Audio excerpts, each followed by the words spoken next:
Oi gente, tudo bom com vocês? Bem-vindos a mais um vídeo do meu canal.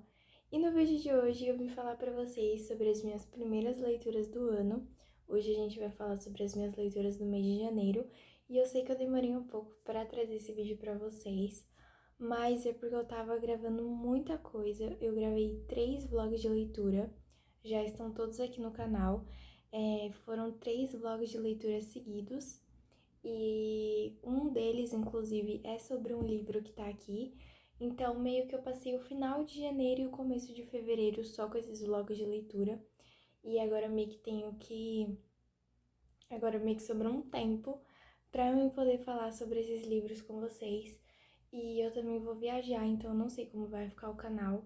Provavelmente vai ficar uns dias sem vídeo. Mas eu espero que esses vlogs de leitura que eu tenha postado consigam suprir essa falta. Então é isso, gente. Deixe seu like, se inscreva no canal e bora lá começar. Bom, gente, no mês de janeiro eu li esses livros, foram 5 leituras. E como vocês podem ver, teve várias marcações, né? Só teve um livro que não foi marcado, que é esse aqui, mas o resto foi todo marcado. Então vamos começar. Minha primeira leitura do ano foi A Serpente e as Asas Feitas de Noite. Esse livro aqui, gente, eu comecei ele em 2025. O problema é que eu não deveria ter lido ele. Eu tenho uma coisa assim que me complica muito, que é ficar planejando leitura. Meio que esse livro estava planejado para mim ler e acabou que eu comecei a ler e não era o que eu queria ler no momento, entendeu? Então, eu ainda tinha minha leitura de Natal, que eu queria ler a tempo do dia 25, então tudo se complicou. Então, foi muito difícil pra mim conseguir ler esse livro, porque meio que eu não queria, né? Então, realmente, não foi uma leitura muito legal. Porém, em 2026, no começo de 2026, eu falei, tá, eu vou tentar. E aí eu continuei e simplesmente amei, gente, valeu super a pena. A questão é que o universo desse livro é bem difícil, tem muita coisa difícil de entender, mas mais ou menos do meio pro final o livro fica super interessante. Vocês podem ver que eu não marquei nada no começo do livro, tá vazio. Agora aqui, ó, já encheu mais ou menos do meio. É porque na câmera não dá pra ver muito bem, parece que tá bem marcado no começo, mas não tá, gente. Foi mais ou menos daqui pro meio pra cá que eu comecei a marcar o livro. Então, o que eu tenho pra falar sobre essa leitura? Bom, gente, esse livro é meio que uma romantasia, o universo de fantasia, assim, tem muita coisa difícil de entender, como eu falei pra vocês. É uma história que tem vampiro, então a gente vai ver, sim, muitas coisas de fantasia, mas também tem romance. E é um romance totalmente inesperado, gente. Eu li esse livro e falaram pra mim que tinha migalhas de romance, mas até que tem bastante romance, eu achei que ia ter bem menos. E vou falar pra vocês que é um dos melhores casais que eu já vi. As cenas de hot deles são muito boas, e olha que eu não gosto de cena de hot, gente, porque é sempre a mesma coisa e é sempre desconfortável de ler, mas sei lá, eles tinham uma conexão, então eu gostei bastante. Eu vou ler um pouco da sinopse para vocês entenderem a história. Faz 20 anos que a cidade de Salinai foi devastada por uma rebelião de vampiros Rishan. Rishan é um tipo de vampiro, enfim, só ler para entender. Após a revolta, ao adentrar as ruínas localizadas no território do clã inimigo, o rei dos vampiros Riad foi surpreendido por uma pequena e corajosa humana que ele acabou adotando e educando como filha. Isso aqui já dá pra falar mais ou menos, gente. Basicamente, esse rei vampiro, ele adotou essa humana em si. É muito estranho, mas ele fez isso. Acontece que ele estava atacando o território dos humanos, se eu não me engano. E aí ele achou essa menininha lá e aí por algum motivo ele simpatizou com ela e meio que adotou a menina. Então a menina cresceu sendo uma humana no meio de um monte de vampiros, porque como ele é meio que o rei vampiro, ele vive num castelo onde só tem vampiros. E são vários tipos de vampiros, se eu não me engano são 3 tipos. E ele é um tipo Riad e os inimigos que ele atacou, que ele ataca para conseguir ser o rei vampiro é Rishan. Então meio que existe essa briga. E o que acontece? Ela queria ter esses poderes de vampiros e tem um torneio que acontece a cada 100 anos. Nesse torneio, quem vence, meio que uns jogos vorazes, tá, gente? Nesse torneio, quem vence tem um pedido pra fazer pra essa deusa aqui, tem o nome dela, se eu não me engano é Niaxia, sei lá. E aí você pede, ela te concede esse desejo, e aí você pode escolher o que quiser. E ela tinha vontade de ganhar esse torneio pra fazer esse desejo, só que quando ela entra no torneio, gente, o torneio só tem vampiro, ela é a única humana. Quando ela entra lá, ela meio que conhece um vampiro, que no começo eles não se dão bem, mas depois eles vão, né, se aproximando. Só que no final, sem palavras, gente, o final desse livro é muito bom, eu amei. E é isso, gente, eu gostei bastante desse livro, a nota dele foi 4,5. Bom, gente, a minha segunda leitura foi o livro A Guarda-Costas, da Catherine Center. Foi meu primeiro livro lido dela. E, gente, o que eu tenho pra falar sobre esse livro? Eu não gostei muito, esse livro foi uma verdadeira decepção. Eu achei que eu ia amar ele, mas eu não gostei muito. Basicamente, o livro é muito bom. O começo foi sensacional, o meio muito bom. Quando chegou no final, gente, eu não gostei nada do jeito que os personagens ficaram juntos. Esse livro não tem hot.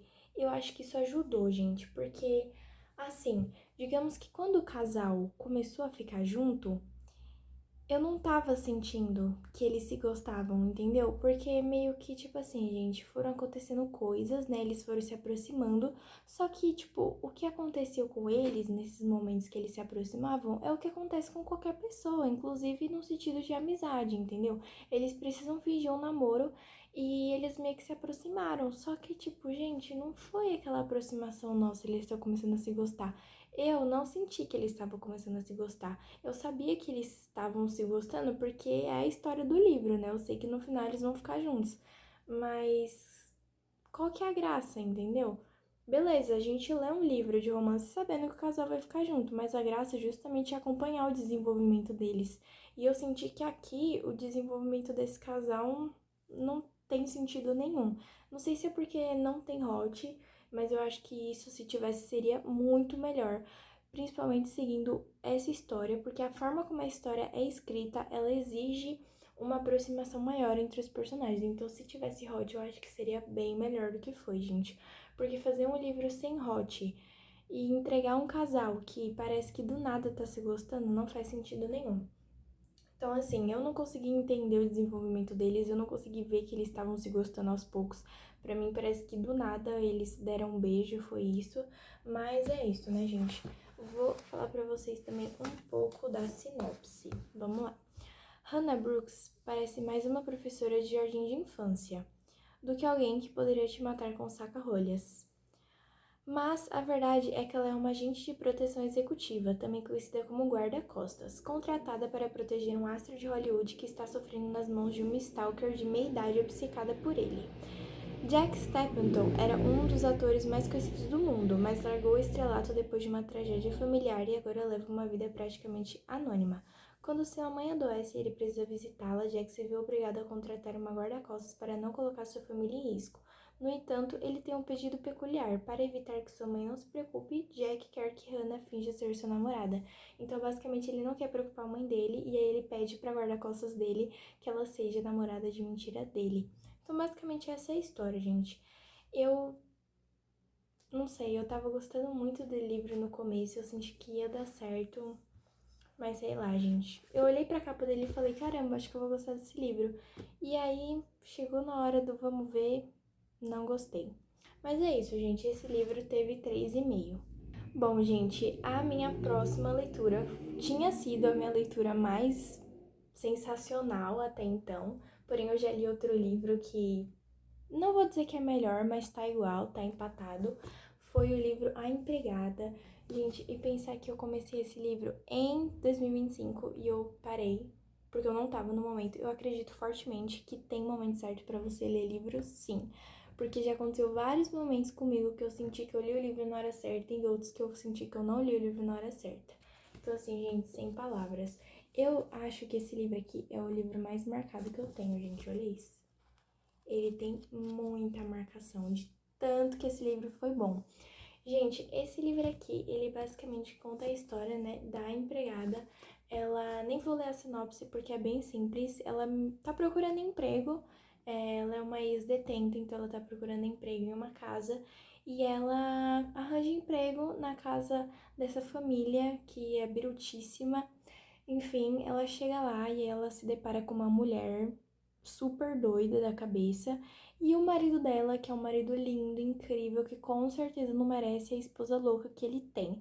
Basicamente, essa mulher meio que fica atormentando a empregada, sabe, gente? Ela meio que parece ser doida da cabeça. E no final, enfim, não vou dar spoilers, mas é uma história muito boa e esse livro aqui ganhou 5 estrelas, não tem nem o que falar, gente. Eu simplesmente amei esse livro. Esse livro mudou tudo pra mim, tudo que eu via sobre mistério, suspense, thriller, ele mudou tudo, porque eu realmente vi que tem livros, sim, de mistério, thriller, enfim, que vão me agradar, que podem me agradar, ao contrário do que tinha acontecido até agora, porque esse gênero era um gênero que eu tinha medo e que eu achava que nenhum livro ia conseguir superar isso. Eu sempre ia ter medo, enfim. E acabou que não, gente. A empregada mostrou pra mim que sim, eu posso gostar desse tipo de livro e eu nem preciso ter medo, né, gente? Então foi o primeiro livro lido da Freida. Pra quem não sabe, ela escreve muito livro de thriller, essas coisas. Então eu tô ansiosa pra ler os próximos, porque ela realmente me animou a ler mistério. E a maior prova disso, mistério não, é suspense. E a maior prova disso é que a minha próxima leitura foi A Paciente Silenciosa. Eu, depois de ler Empregada, tava com um pouco de medo, né, gente? Porque, sei lá, eu tava gostando muito do gênero e eu falei, ah, não quero ir pra romance. Eu fiquei meio enjoadinha de romance. Eu falei, nossa, acho que eu vou ler um mistério. E eu não tenho muitos livros aqui de mistério. Eu só tinha esse e A Cirurgiã. Então eu só tinha essas duas opções e eu fui ler A Paciente Silenciosa. Então, gente, só pra recapitular, A Empregada ganhou 5 estrelas e aí eu fui pra Paciente Silenciosa. Basicamente, esse livro conta a história de uma mulher que é acusada de o próprio marido. E ela se nega a falar, então não tem como ela se defender, dizer que é inocente ou dizer que é culpada, porque ela simplesmente não fala, ela não fala desde que isso aconteceu. Ela era uma mulher que amava muito o marido, ela era uma artista, então todo mundo ficou chocado quando isso aconteceu. Gente, esse livro aqui, ele, nossa, tem um plot muito bom. Eu não adivinhei o plot, não sei se é porque eu não leio muito esse gênero, mas realmente me surpreendeu, seja o que for. Me surpreendeu muito. E eu vi muitas pessoas falando que também se surpreenderam com o plot, então eu acho que não tem nada a ver com eu não ser uma mestra nesse tipo de livro, né? Então, não sei. Mas basicamente é isso, gente. Não tem muito o que falar dessa história, senão vai ser spoiler. Ele vale muito a pena ler. O livro é meio que narrado pelo cara que cuida, né, dessa mulher. Ele vai pra... Esqueci o nome do lugar. Ele vai pro lugar onde fica essas pessoas, tipo um manicômio, eu não sei o nome. E aí ele vai pra lá porque ele é tipo psiquiatra e ele vai cuidar dessa mulher, então ele que narra o livro. E esse livro é bem legal, gente. Eu gostei bastante, mas também não foi uau, sabe? Pra mim foi aquele livro que é uma leitura boa pra você ler em um dia, mas é aquela leitura só pra você, tipo, ler mesmo, sabe? Tipo, ai, dá uma relaxadinha. Porque não é aquele livro que eu disse, uau, nem aquele livro que eu fiquei tipo, nossa, que livro horrível. Não. Foi uma leitura boa, eu li um dia inteiro, por isso pra mim ele virou sinônimo de daquele livro que você pega pra ler, só pra ler em um dia mesmo. E não é algum livro que você esteja super esperando pra ler, sabe? Ou algo assim. Então esse livro aqui comigo ganhou 3,5. Bom, gente, a minha próxima e última leitura do mês, sim, eu só li 5 livros, fiquei bem triste com isso. Tô achando que tô lendo pouco, principalmente porque mês de janeiro do ano passado eu li 7 livros, então, complicado. Enfim, gente, minha última leitura foi De Férias com Você. Esse livro aqui, gente, foi uma leitura bem legal. Eu me animei a ler ele, né, depois da adaptação. E, sei lá, gente, eu fiquei pensando... Será que eu leio? Porque depois que eu terminei A Paciente Silenciosa, eu realmente fiquei pensando, eu acho que eu vou ler esse livro. Me deu vontade, gente. realmente do nada me dá vontade de ler o livro e eu gosto de ser assim, por isso que eu não faço TBR, né? Porque realmente não dá certo, eu não consigo ficar planejando leitura. Bom, gente, De Férias com Você foi uma leitura super legal, eu gostei bastante. É um livro Friends to Lovers e eu namoro, pra quem não sabe, e a minha história foi com Friends to Lovers, então assim, esse livro foi muito importante porque é a primeira vez que eu li um romance e que parecia que a história estava sendo escrita, assim, pela minha própria experiência pessoal. Porque a gente lê vários livros de romance e a gente se vê em algumas coisas, mas esse livro aqui realmente, em muitos momentos da amizade da Pop e do Alex, eu vi eu e meu namorado. Então, assim, foi um livro muito especial pra mim, faltou muito pouco pra ele ser 5 estrelas, eu dei 4,5 pra ele. E foi realmente um livro muito bom, gente. Eu gravei vlog de leitura dele, também assisti o filme, não gostei da adaptação, tá, gente? O livro é 1000 vezes melhor. Mas, enfim, eu vou ler a sinopse pra vocês entenderem a história. Pop e Alex, eles não têm nada em comum. Ela é uma garota rebelde, ele usa calça caqui. Durante a maior parte do tempo, Pop e Alex moram longe um do outro. Ela em Nova York, ele em sua pequena cidade natal, mas todo verão há 10 anos embarcam juntos em uma semana deliciosa de férias. Até 2 anos atrás, quando eles estragaram tudo. Basicamente, eles se conheceram na faculdade e eles meio que combinaram de viajar todo o verão juntos. Mesmo sendo completamente opostos, eles viajam todo verão, até que 2 anos atrás eles brigaram e ficaram sem viajar por esses 2 anos, e depois eles se reencontram por casamento do irmão do Alex, e meio que acende a chama, sabe? Meio que eles não são mais uns amigos, vira outra coisa. Gente, esse livro, ele é muito legal, eu gostei bastante. Como eu falei, faltou bem pouco para ele ser 5 estrelas, mas foi uma leitura muito legal e eu gostei bastante de ler, principalmente porque meu último lido da Emily Henry deu 1,5, né? Então, esse aqui superou. Mas é isso, gente. Eu espero que vocês tenham gostado desse vídeo. Se gostaram, deixe seu like, se inscreva aqui no canal. Um beijo e até o próximo vídeo.